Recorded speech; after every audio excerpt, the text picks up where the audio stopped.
Hello guys, welcome to my channel. आज हम लोग त्रिभुज के रिवीजन के सेकंड लेक्चर पे हैं और इसमें सबसे पहले कुछ क्वेश्चंस करने वाले हैं और फिर कुछ कॉन्सेप्ट सीखेंगे एंड देन उस कॉन्सेप्ट पे फिर से क्वेश्चन करेंगे। तो एक क्वेश्चन दिया है, अच्छा क्वेश्चन है ये। दो खंभे जिनकी ऊंचाई a तथा b मीटर है आपस में p मीटर की दूरी पर स्थित है। तो पहले दोनों खंभे बना लेते हैं। अब ये दो खंभे हैं और इनके बीच की दूरी कितनी है? p मीटर है और ये a मीटर का है, ये b मीटर का है। ठीक है, ओके। सिद्ध कीजिए इन खंभों के शीर्षों से इनके पादों को मिलाने पर।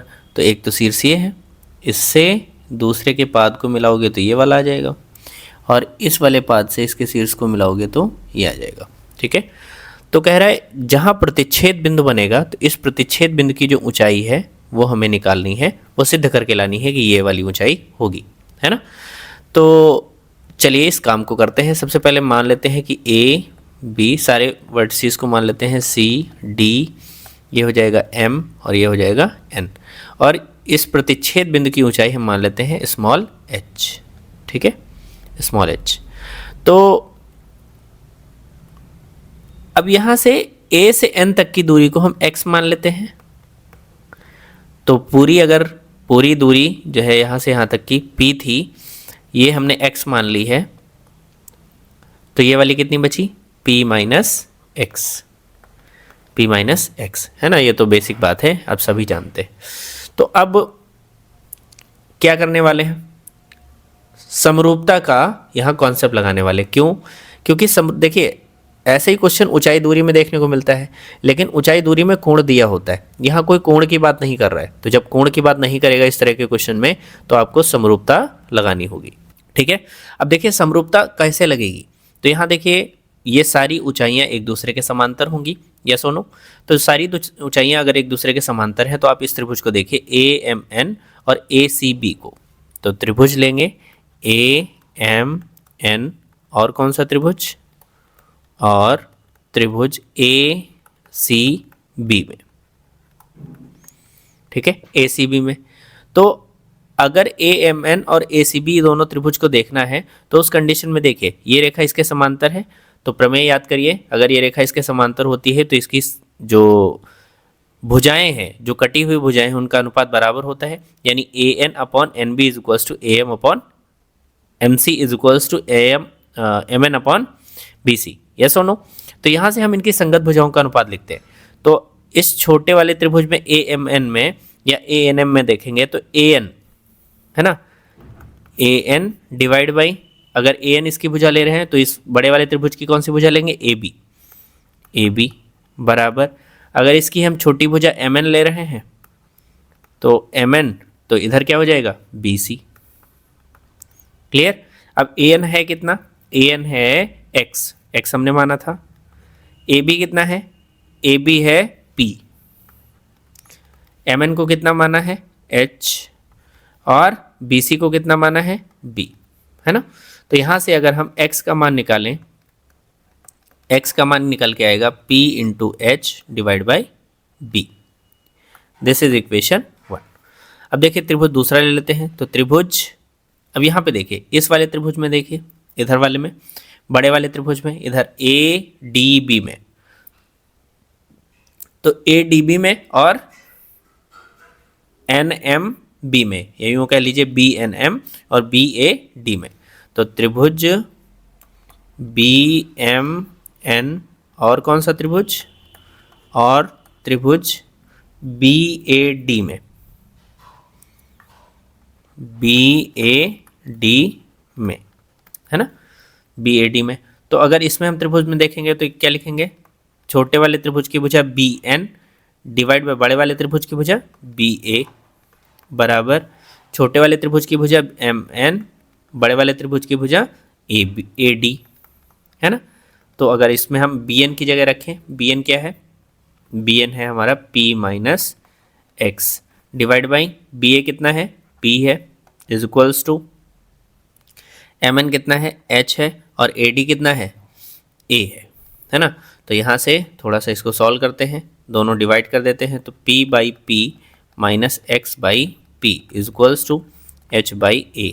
यहाँ से ये कैंसिल हो गया, क्या आया, ये आया, यहाँ लिखते हैं 1 minus x divide by p is equals to h by a, है ना। यहाँ से x का मान रख देते हैं,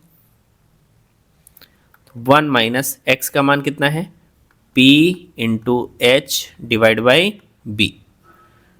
ये तो x का मान हो गया, नीचे p भी है, is equals to h by a. यहाँ से p कैंसिल हो गया, तो 1 minus h by b is equals to h by ए।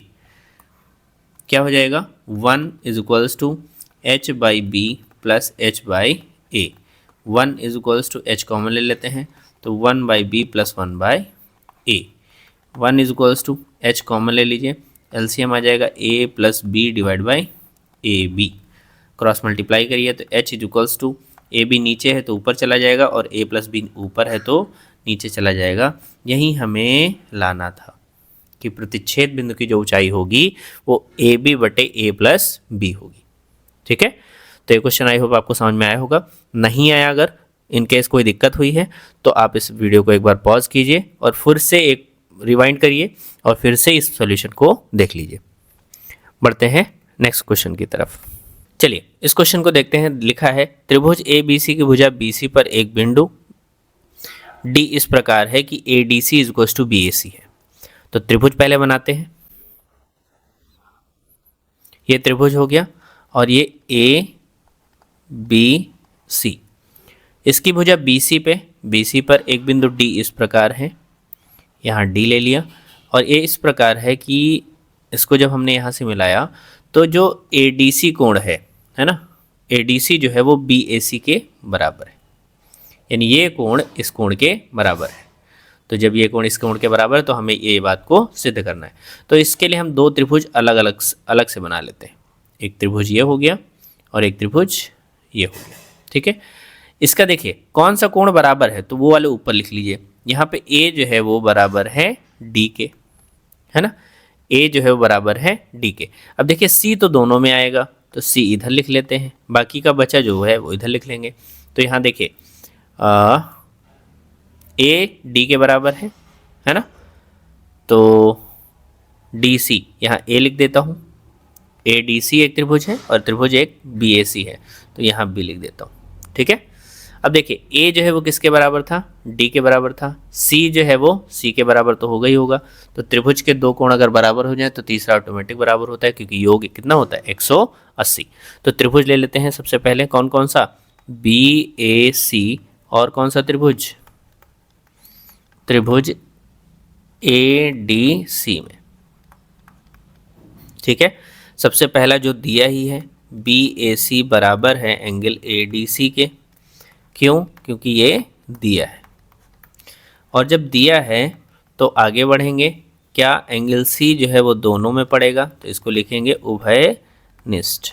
फिर तीसरा कोण ए बी सी बराबर होगा एंगल डी ए सी के। क्यों, योग कितना होता है 180 होता है, इस वजह से बराबर। भाई 180 जोड़ के तो होना ही होना है, दो बराबर है तो तीसरा तो ऑटोमेटिक बराबर होगा ना। तो इसको लिखते कैसे हैं, योग 180 होने की वजह से ये दोनों बराबर होंगे। तो अब त्रिभुज क्या हो जाएगा, समरूप हो जाएगा, यानी त्रिभुज बी ए सी समरूप हो जाएगा त्रिभुज ए डी सी के। अब चूंकि समरूप हो गया तो इसकी संगत भुजाओं का अनुपात क्या रहेगा, बराबर रहेगा। तो बी ए सी में देखें संगत भुजा सी ए की संगत भुजा सी डी, तो यहाँ लिखेंगे C A divide by C D is equals to C B divide by C A. ठीक है, क्रॉस मल्टीप्लाई कर लो तो क्या हो जाएगा, C A square is equals to C B into C D. यही लाना था हमें। क्लियर, तो आई होप ये क्वेश्चन भी आपको समझ में आया होगा। चलिए बढ़ते हैं नेक्स्ट क्वेश्चन की तरफ। चलिए इस क्वेश्चन को देखते हैं। लिखा है यदि ए बी इस समांतर है डी सी के तथा ए सी और पी क्यू एक दूसरे को ओ पर प्रतिच्छेद करते हैं तो सिद्ध कीजिए ये। अब देखिए एक समलंब में ये बात बोली है ना, तो यानी ए बी सी और डी, तो यहाँ पे ए बी जो है वो डी सी के समांतर दे रखा है। ठीक है, समलंब में समांतर होता भी है ना। आगे क्या कहा है कि ए सी और पी क्यू। अब पी क्यू देखिए कहाँ है, ए सी तो ये हो गया और पी क्यू यहाँ पे, पी क्यू ये हो गया। अब ये एक दूसरे को कहाँ पे काट रहे हैं, ओ पे काट रहे हैं। अब चूंकि ये रेखा ए बी और डी सी समांतर है और इनको एक तिर्यक रेखा काट रही है, तो ये वाला कोण तो इसके बराबर ही होगा, इसके साथ साथ ये वाला कोण इसके बराबर होगा। यस और नो? तो ये कोण चूंकि बराबर होंगे, चलिए तो त्रिभुज कौन सा ले लेते हैं, सी ओ क्यू और ए ओ पी में। तो त्रिभुज सी ओ क्यू और त्रिभुज ए ओ पी में, है ना, दो त्रिभुज ये ले लेते हैं। अब देखिए angle A is equal to angle C होगा, लेकिन इसका हम नाम कैसे लिखेंगे, O A P. C O Q में पहले लिखना है तो ओ सी क्यू लिख लेते हैं। एंगल ओ सी क्यू बराबर होगा एंगल ओ ए पी के, ओ ए पी के। क्यों होगा ऐसा, क्योंकि एकांतर कोण है, एकांतर कोण है। ऐसे ही ओ पी ए बराबर होगा ओ क्यू सी के, यानी ओ क्यू सी बराबर होगा ओ पी ए के, ये भी एकांतर कोण है। और उसके साथ साथ सी ओ क्यू, सी ओ क्यू बराबर होगा ए ओ पी के। क्यों होगा भाई, शीर्ष विमुख कोण, शीर्ष विमुख कोण है। तो इसका मतलब ये दोनों त्रिभुज क्या हो गए, समरूप हो गए। सी ओ क्यू समरूप हो गया त्रिभुज ए ओ पी के। अब चूंकि समरूप हो गया तो इनकी संगत भुजाओं का अनुपात क्या रहेगा, बराबर रहेगा। तो this means O C divide by O A, O C divide by O A is equals to C Q divide by A P.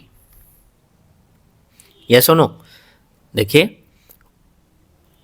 त्रिभुज सी ओ क्यू में, देखिए सी ओ क्यू में ओ सी अगर इसकी लिया है तो यहाँ ओ ए हो जाएगा, है ना, और अगर इसकी सी क्यू लिया है तो इसकी क्या हो जाएगा, ए पी हो जाएगा। ठीक, तो क्रॉस मल्टीप्लाई कर दीजिए, तो क्रॉस मल्टीप्लाई करेंगे क्या आ जाएगा, O C into A P is equals to O A into C. तो आई होप ये क्वेश्चन समझ में आया होगा। चलिए बढ़ते हैं नेक्स्ट क्वेश्चन की तरफ। दिया हुआ है एक समलंब है ए बी सी डी, जिसमें ए बी समांतर है डी सी के और इसके विकर्ण ए सी और बी डी जो है ओ पर काट रहे हैं। तो हमें सिद्ध करना है O A upon O C is equal to O B upon O D. बिल्कुल सिमिलर क्वेश्चंस हैं। तो अगर हम इस समलंब का नाम रखें ए बी सी और डी, अब इसके विकर्ण बनाएंगे तो ये विकर्ण एक हो गया और दूसरा विकर्ण ये वाला हो गया, है ना, और ये विकर्ण कहाँ पे काट रहे हैं, ओ पे काट रहे हैं। ठीक है, तो हमसे क्या कहा है, हमसे कहा है कि ओ पर काट रहे हैं। अब अच्छा समलंब है तो इसकी आमने सामने की भुजाएं क्या होंगी भाई, आमने सामने की भुजाओं में ए बी जो है वो डी सी के समांतर दे रखा है। ठीक है, तो समांतर दे रखा तो ये वाला कोण इसके बराबर होगा, क्यों, एकांतर कोण होंगे। ये वाला कोण भी इसके बराबर होगा, एकांतर कोण है, और ये वाला कोण इसके बराबर होगा क्योंकि शीर्षाभिमुख कोण है। तो चलिए त्रिभुज ले लेते हैं ए ओ बी और सी ओ डी में। तो त्रिभुज ए ओ बी और त्रिभुज सी ओ डी में।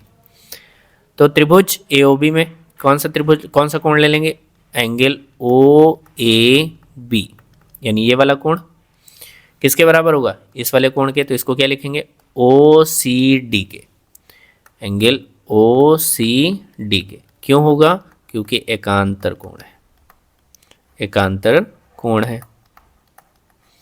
ठीक है, ऐसे ही देखिए ओ डी सी बराबर होगा ओ बी ए के, तो यानी एंगल ओ बी ए बराबर होगा एंगल ओ डी सी के। क्यों, एकांतर कोण है।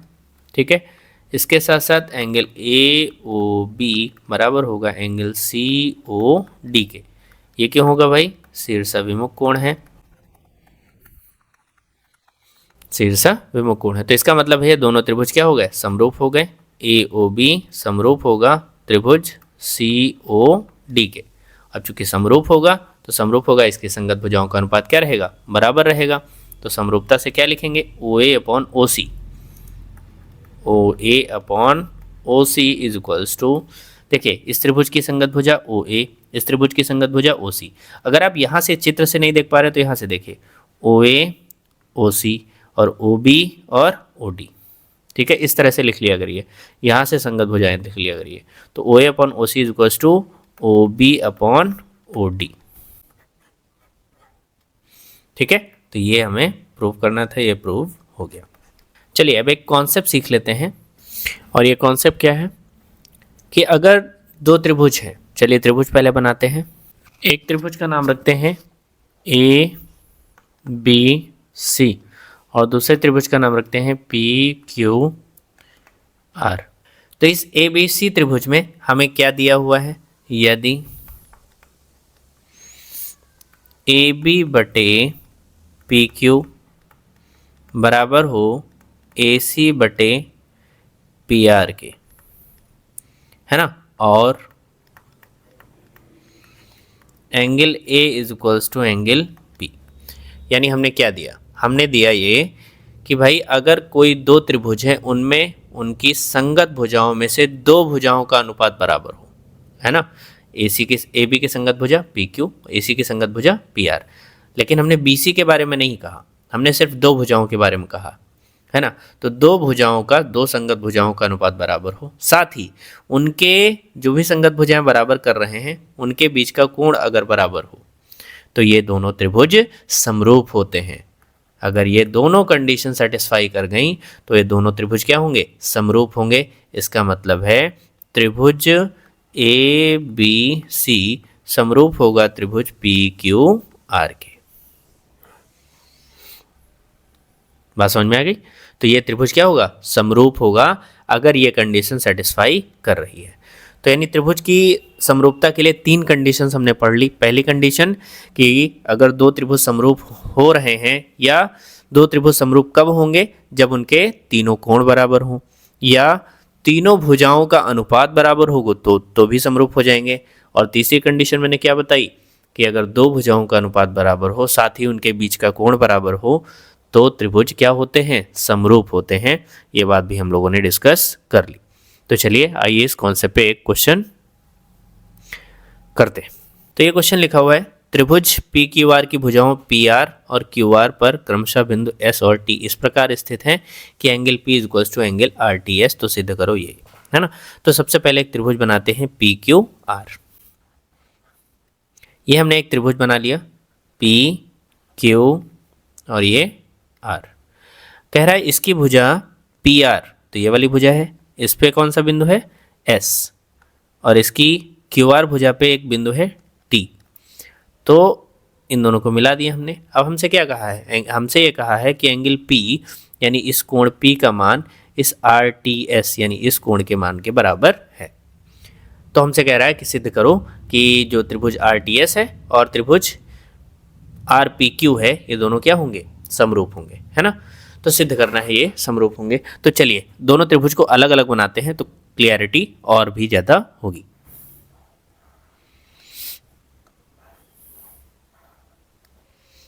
ये हमने दो त्रिभुज बना लिए। पहला त्रिभुज, देखिए जब भी दो अलग अलग त्रिभुज बनाए तो आप देख लीजिए कोण कौन सा बराबर है। तो हमारे यहाँ देखिए T बराबर है P के, तो हम यहाँ P लिख देते हैं और यहाँ T लिख देते हैं। ये दोनों कोण क्या है, बराबर है। अब देखिए R तो दोनों में पड़ेगा, तो इसको R को हम इधर लिख ले रहे हैं, है ना। अब बचा कौन सा, अगर ये बड़ा वाला त्रिभुज ले रहे हैं तो PR हो चुका है, Q बचा है, Q इधर लिख दीजिए। और ऐसे ही इसमें S बचा हुआ है, तो S इधर लिख देते हैं। अब देखिए R दोनों में तो बराबर ही होगा, T और P बराबर दिया हुआ था, S फिर योग से बराबर हो जाएगा, है ना। तो कौन कौन सा त्रिभुज ले लेंगे, त्रिभुज ले लेंगे RPQ और त्रिभुज RTS में, है ना। RTS में क्या क्या दिया है, angle P is equals to, या हम पूरा लिख लेते हैं, angle RPQ is equals to angle RTS। ये दिया ही है। एंगल R दोनों में कॉमन है, ये हमें दिया है, और ये उभयनिष्ठ यानी कॉमन है, ठीक है। और तीसरा तो ऑटोमेटिक बराबर हो जाएगा, यानी क्यू आर बराबर हो जाएगा टी एस आर के। क्यों? योग कितना? 180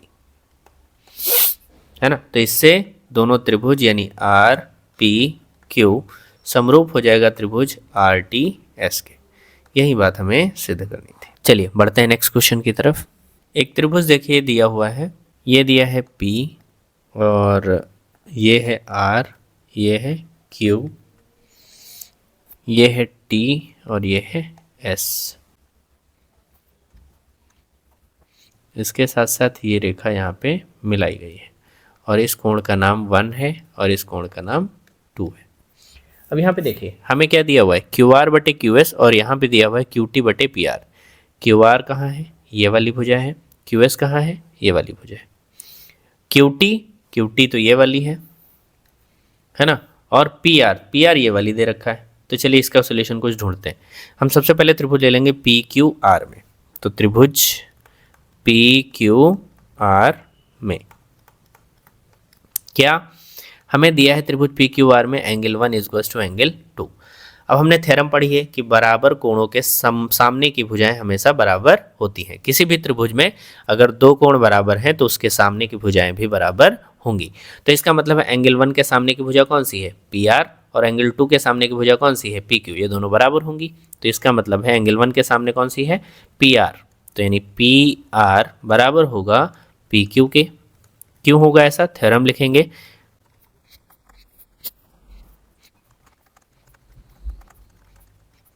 ठीक है, तो बराबर कोणों के सामने की भुजाएं बराबर होती हैं, इस वजह से बात होगी। अब ये रेशियो देखिए, रेशियो जो दिया गया था क्यू आर बटे Q S is equals to Q T, और पी आर की जगह हम क्या लिख सकते हैं? पी क्यू या क्यू पी। तो यहाँ देखिए क्यू टी बटे क्यू पी है ना। तो ये हो गया। या सुनो, अब देखिए दो त्रिभुज बनाते हैं। एक त्रिभुज हमारे पास ये वाला है और एक त्रिभुज हमारे पास ये बड़ा वाला है ना। यहाँ पे देखिए हमने एक बनाया है क्यू पी एस और दूसरा त्रिभुज बनाया हमने क्यू टी आर। तो इन दोनों त्रिभुजों में देखिए क्या दिया हुआ है? क्यू आर बटे Q S is equals to Q T बटे क्यू पी, ये दिया हुआ है। तो जब ये दिया हुआ है और क्यू दोनों में क्या है? कॉमन है। क्यू दोनों में क्या है? कॉमन है। तो इसका मतलब है कि दो संगत भुजाओं का अनुपात भी बराबर है, उनके बीच का कोण भी बराबर है। इसके साथ साथ एंगल क्यू जो है वो एंगल क्यू के बराबर है। तो इसका मतलब ये दोनों त्रिभुज क्या हो जाएंगे? समरूप हो जाएंगे। यानी त्रिभुज पी क्यू एस समरूप हो जाएगा त्रिभुज टी क्यू आर के। ठीक है, तो इसमें हमने अभी जो कॉन्सेप्ट बताया था वो यहाँ पे अप्लाई हो गया है। चलो, तो ये दिया हुआ है, कहा है कि त्रिभुज ए बी ई सर्वांग, ये देखिए सिंबल जो होता है वो सर्वांग का सिंबल होता है। तो ए सी डी के सर्वांग है। ए बी ई ढूंढते हैं, ए बी ई है ना, ये वाला त्रिभुज, और ए सी डी। चलिए इस क्वेश्चन में देखें क्या दिया हुआ है? ए बी ई सर्वांग है ए सी डी के। तो ए बी ई सर्वांग है ए सी डी के। सर्वांग हमने आपको बताया था सारी भुजाएं बराबर, सारे कोण बराबर, है ना। तो ये वाला कोण इस कोण के बराबर होगा, इसका मतलब, है ना। उसके साथ साथ ये पूरा कोण इस पूरे कोण के बराबर होगा। ठीक है, इस पूरे कोण के बराबर होगा। इसके साथ साथ भुजाएं भी बराबर होंगी, यानी ए बी भुजा ए सी के बराबर होगी, डी ई भुजा बी ई के बराबर होगी, और उसके साथ साथ ए ई भुजा ए डी के बराबर होगी, है ना, ए डी के बराबर होगी। तो अब यहाँ देखिए, अगर इस समरूपता का या इस सर्वांग समता का प्रयोग करें तो हमें दिया क्या है? दिया है त्रिभुज ए बी ई सर्वांगसम है त्रिभुज ए सी डी के। तो चूंकि सर्वांगसम है, इसका मतलब क्या हुआ? इसका मतलब एंगल ए के बराबर होगा, और ए बी ई कोण ए बी ई बराबर होगा ए सी ई के, ए सी डी के, यानी कोण ए सी डी के बराबर होगा। इसके साथ साथ और कौन सा कोण? ए डी सी, या यूँ कह लो ए ई बी, तो ए ई बी बराबर होगा ए डी सी के। तो एक कोण और तीसरा कोण एंगल ए, तो एंगल ए के बराबर होगा ही होगा। ठीक है, अब देखिए भुजाएं देख लेते हैं। तो हमारी ए बी भुजा किसके बराबर होगी? ए बी भुजा बराबर होगी ए बी ई में ए बी भुजा बराबर होगी ए डी सी की भुजा ए सी के। या सुनो, देखिए ए बी भुजा ए सी के बराबर होगी। या सुनो, ऐसे ही बी ई भुजा सी डी के बराबर होगी। है सुनो, जो बी ई भुजा है, बी ई कहाँ है भाई? बी ई भुजा जो है वो सी डी के बराबर होगी। तो संगत भुजाएं देखिए, तो सी डी के बराबर होगी। उसके साथ साथ देखिए ए ई भुजा ए डी के बराबर होगी। ए ई भुजा ए डी के बराबर होगी, बिल्कुल संगत। यहाँ त्रिभुज से आप देख करके लिख सकते हैं। अब आप इसको यहाँ भी देख लीजिए, यानी ए बी जो है ए बी ए सी के बराबर है, उसके साथ साथ बी ई सी डी के बराबर है, बी ई सी डी के बराबर है, और ए ई जो है वो ए डी के बराबर है ना। चलिए, तो अब हमें इनको क्या सिद्ध करना है? इनको सिद्ध करना है कि ये समरूप भी हैं। तो हम कौन कौन से त्रिभुज को, ए डी ई यानी ऊपर छोटा वाला और ये बड़ा वाला, तो हम दोनों त्रिभुज को अलग अलग बना लेते हैं। ये हो गया, और एक त्रिभुज ये हो गया। ठीक है, ये है ए डी ई और ये है ए बी सी, है ना। अब यहाँ पे देखिए, हम इनको रेशियो निकाल के देखते हैं। तो हम ए डी बटे ए बी करते हैं, ए डी बटे ए बी करते हैं, रेशियो निकाल के देखते हैं। तो यहाँ से देखिए ए बी बराबर क्या है? ए सी के है, ए बी ए सी के बराबर है। और उसके साथ साथ आप देखिए ए डी जो है वो ए ई के बराबर है, ए डी जो है वो ए ई के भी बराबर है। आप दोनों का रेशियो ले लीजिए, डिवाइड कर दीजिए, तो क्या हो जाएगा? ए बी बटे A D is equals to A C बटे ए ई। यस और नो? ए बी बटे ए डी, ए बी बटे A D is equals to A C बटे ए ई। ठीक, इसके साथ साथ इन दोनों त्रिभुजों में, यानी इसका अनुपात, इसका और इसका अनुपात इसके और इसके अनुपात के बराबर दिया है, निकाल लिया हमने। और दोनों में देखिए एंगल ए कॉमन है, angle A is equals to angle A. तो हमने अभी आपको बताए थे थ्योरम क्या, कि अगर दो भुजाओं का अनुपात बराबर हो और उसके साथ साथ उनके बीच का कोण बराबर हो, तो वो त्रिभुज क्या होते हैं? समरूप होते हैं। तो यहाँ क्या हो जाएगा? त्रिभुज ए डी ई समरूप हो जाएगा त्रिभुज ए बी सी के। हमें यही बात सिद्ध करनी थी। क्लियर? तो ये भी क्वेश्चन हो गया, आसानी से हो गया। तो इस वीडियो में इतना ही, मिलते हैं नेक्स्ट वीडियो में, तब तक के लिए धन्यवाद।